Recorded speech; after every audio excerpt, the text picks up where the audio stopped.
সৃজন সাহা শান্ত নানা বাড়িতে এসে বিকেলের আকাশের রঙে মিশে নদীর পাড়ে গোসল করতে নামল। ছোট ভাই সূর্য মোবাইলে ভাইয়ের গোসলের ভিডিও করছিল। সৃজন লুঙ্গি পরে নদীর পানিতে নেমে সাঁতার কাটতে লাগলো। ও যখন নদীর মাঝামাঝি পৌঁছালো, হঠাৎ আচমকায় নদীর প্রবল স্রোতে আটকে গেল। সে প্রাণপণ বাঁচার চেষ্টা করছিল, বারবার হাত পা নেড়ে নদীর তীরে উঠতে চাচ্ছিল, কিন্তু নদীর ভেতর কেউ তাকে নিচ্ছে। সূর্য তখনও ভিডিও করছিল, বুঝতে পারেনি এই ভিডিও হবে তার ভাইয়ের শেষ মুহূর্তের ছবি। সাঁতার জানা সেই যুবক বুঝে গিয়েছিল সে আর ফিরতে পারবে না। ছোট সূর্য ভাই একবারের জন্য বুঝতে পারেনি তার ভাই ধীরে ধীরে নদীর পানিতে যাচ্ছে।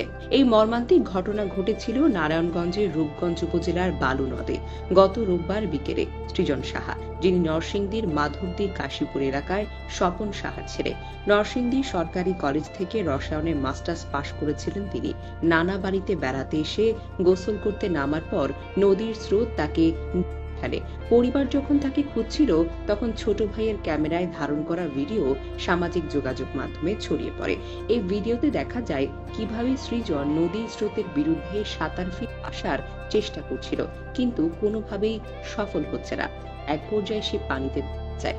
নিখোঁজের প্রায় 40 ঘন্টা পর মঙ্গলবার সকালে রাজধানীর খিলক্ষেত থানার পাতিরা এলাকার বালু নদ থেকে ফায়ার সার্ভিসের ডুবুরিরা তার মরদেহটি উদ্ধার করে।